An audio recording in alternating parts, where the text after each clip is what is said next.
Tape recorder पात्री रात के ठीक 3:30 AM बज रहे थे। आकाश और विवेक अपने कमरे में बैठे कांप रहे थे। उनके फोन बार बार अपने आप एंड हो रहे थे। स्क्रीन पर सिर्फ एक ही मैसेज चमक रहा था, लास्ट टेप।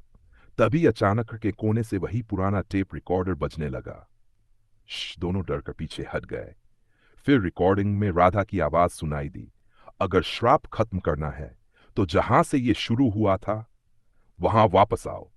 अचानक रिकॉर्डिंग बंद हो गई। कुछ सेकंड बाद दोनों फिर उसी सुनसान सड़क पर थे, लेकिन इस बार मौसम पहले से भी ज्यादा डरावना था। आसमान पूरा लाल दिखाई दे रहा था। हवा में अजीब फुसफुसाहट गूंज रही थी।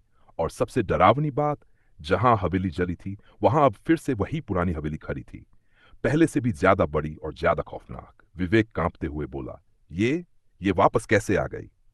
तभी हवेली का दरवाजा अपने आप खुल गया। अंदर से धीमी आवाज आई, आ जाओ। धीरे धीरे अंदर गए। पूरा घर अंधेरे में डूबा था। दीवारों पर पुराने खून के निशान थे और हर कमरे से लोगों की चीखें सुनाई दे रही थीं। अचानक ऊपर वाली मंजिल से किसी लड़की के गाने की आवाज आने लगी। आकाश और विवेक सीढ़ियां चढ़ने लगे। जैसे ही वे ऊपर पहुंचे, उन्होंने देखा एक बड़ा कमरा, और कमरे के बीचों बीच एक पुराना कैमरा रखा था। कैमरे के सामने दर्जनों टेप रिकॉर्डर पड़े थे। हर टेप अपने आप चल रहा था। हर टेप में अलग अलग लोगों की चीखें रिकॉर्ड थीं। तभी पीछे से आवाज आई, तुम दोनों आखिरी रिकॉर्डिंग हो। दोनों ने धीरे धीरे पीछे देखा। राधा उनके सामने खड़ी थी, लेकिन इस बार वो रो नहीं रही थी। उसकी आंखों से खून बह रहा था और चेहरे पर डरावनी मुस्कान थी। वो धीरे धीरे उनकी तरफ बढ़ने लगी। कमरे की दीवारें कांपने लगीं। सारे टेप रिकॉर्डर एक साथ बजने लगे। आकाश अचानक चिल्लाया, ये सब रिकॉर्डिंग से जुड़ा है। उसने देखा कि सारे तार उस पुराने कैमरे से जुड़े हुए थे। तभी उसे समझ आया, राधा की आत्मा टेप में नहीं, उस कैमरे में कैद थी। आकाश ने तुरंत कैमरा उठाया। राधा जोर से चीखी, नहीं। पूरा कमरा हिलने लगा। विवेक डरते हुए बोला, जल्दी कुछ करो। आकाश ने कैमरा जमीन पर दे मारा, लेकिन कैमरा नहीं टूटा। उल्टा उसकी स्क्रीन अपने आप ऑन हो गई। उसमें एक वीडियो चलने लगा। वीडियो में राधा दिखाई दे रही थी। वो रो रही थी, मैं बुरी नहीं हूं। मेरे पिता लोगों की आत्माएं इन टिप्स में कैद करते थे, लेकिन जब उन्होंने मुझे मार दिया, मेरी आत्मा भी इसी कैमरे में फंस गई।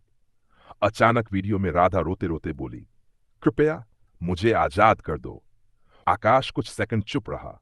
फिर उसने कमरे में रखा जलता हुआ लालटेन उठाया। विवेक चिल्लाया, क्या कर रहा है? आकाश बोला, इस बार सब खत्म होगा। उसने पूरी ताकत से लालटेन कैमरे पर फेंक दिया। धड़म! कैमरा आग में जलने लगा। राधा जोर जोर से चीखने लगी। पूरा हवेली हिलने लगी। दीवारें टूटने लगीं। सारे टेप रिकॉर्डर फटने लगे। आकाश और विवेक भागते हुए नीचे आए। जैसे ही वे बाहर निकले, पूरी हवेली आग में गिर गई। कुछ ही सेकंड में सब राख बन गया। फिर अचानक पूरा माहौल शांत हो गया। ना कोई चीख, ना कोई आवाज, सिर्फ ठंडी हवा। धीरे धीरे सूरज निकलने लगा। विवेक ने डरते हुए पीछे देखा। जहां हवेली थी वहां अब सिर्फ खाली मैदान था। सब खत्म हो चुका था, सच में खत्म। दोनों बिना कुछ बोले वहां से चले गए। और उस रात के बाद कभी किसी ने उस सड़क पर कोई आवाज नहीं सुनी। ना कोई हवेली दिखाई दी, ना कोई टेप रिकॉर्डर मिला। लेकिन अगर कभी आधी रात को बहुत ध्यान से सुनो तो हवा में एक धीमी आवाज आज भी सुनाई देती है। धन्यवाद। समाप्त।